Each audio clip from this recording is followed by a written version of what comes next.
Shri Gayatri tours and travels Chardham యాత్ర complete travel plan. విధుల్లో నిర్లక్ష్యంపై AP ప్రభుత్వం ఆగ్రహం వ్యక్తం చేస్తోంది. అనధికారికంగా విధులకు దూరమైనటువంటి వైద్యులపైన ప్రభుత్వం కొరడా జుల్పిస్తోంది.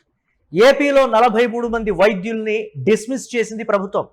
అయితే మరో 34 మంది వైద్యులు రాజీనామా చేసినట్లుగా కూడా తెలుస్తోంది. సంజాయిషీ నోటీసులు, అభియోగాలు నమోదు చేసినప్పటికీ డాక్టర్ల నుంచి స్పందన లేకపోవడంతో వారిని ఉద్యోగాల నుంచి తప్పించినట్లుగా తెలుస్తోంది.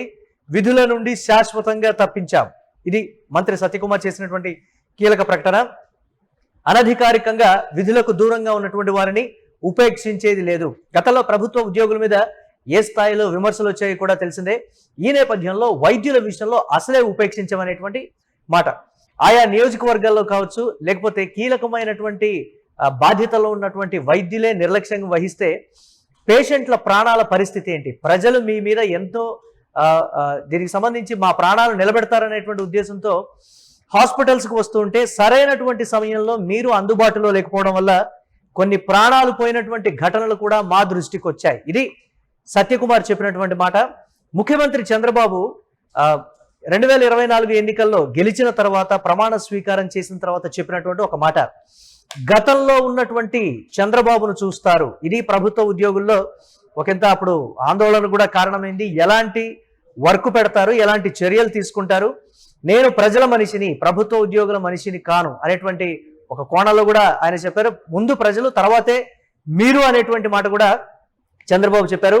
ఈ రోజున మంత్రి సత్యకుమార్ తీసుకున్నటువంటి నిర్ణయంతో 43 మంది ప్రభుత్వ ఉద్యోగాలు కోల్పోయారు అనే దానికన్నా దీనికి సంబంధించి ప్రభుత్వం తీసుకున్నటువంటి ఒక కఠిన చర్య.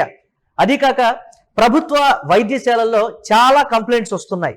సత్యకుమార్ దృష్టికి చాలా కంప్లైంట్స్ రావడంతో మేము హాస్పిటల్స్కి వస్తూ ఉన్నాం, మాకు ఎక్కడా కూడా కొంత సరైనటువంటి సమయంలో వైద్యులు అందుబాటులో ఉండటం లేదు.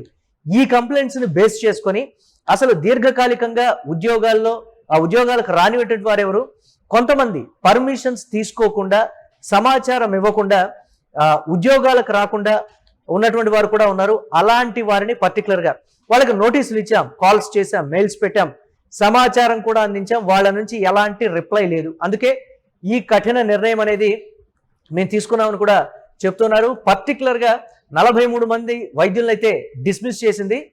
దీనికి సంబంధించి ప్రభుత్వం చెప్తున్నది ఒకటే, ఈ ఒక్క వైద్యులకు సంబంధించినటువంటి డిపార్ట్మెంట్, వైద్య శాఖకు సంబంధించిన డిపార్ట్మెంటే కాదు, ఇతర ఏ శాఖలకు సంబంధించిన అలసత్వం ప్రదర్శించినా, సకాలంలో పనులు చేయకపోయినా, ఇన్ఫర్మేషన్ లేకుండా, ప్రాపర్ ఇన్ఫర్మేషన్ లేకుండా ఆఫీసులకు రాకపోయినా, విధులకు హాజరు కాకపోయినా, విధులు సక్రమంగా నిర్వర్తించకపోయినా, ఈ పాయింట్ పర్టికులర్గా చెప్పారు. విధులకు హాజరు కాకపోయినా, లేకపోతే విధులకు హాజరై సరిగ్గా విధులు నిర్వర్తించకపోయినప్పటికీ కూడా కఠిన చర్యలు తీసుకుంటామన్నారు. ఆ దిశగానే ఏపీ ప్రభుత్వం ఉద్యోగులకు ఒక మెసేజ్ పంపినట్టయింది. ఈ నేపథ్యంలో మేము వారిపైన మాకు ఎలాంటి ఉద్దేశం లేదు, మాకు ప్రాపర్గా ఇన్ఫర్మేషన్ ఇవ్వకుండా విధులకు హాజరయ్యి ప్రజల ప్రాణాలతో చెలగాటమాడే వైద్యుల్ని మాత్రమే మేము డిస్మిస్ చేశాం. ఏపీ ప్రభుత్వం చెప్తున్నటువంటి పరిస్థితి చూడాలి ఏ విధంగా ఉండబోతోందనేది.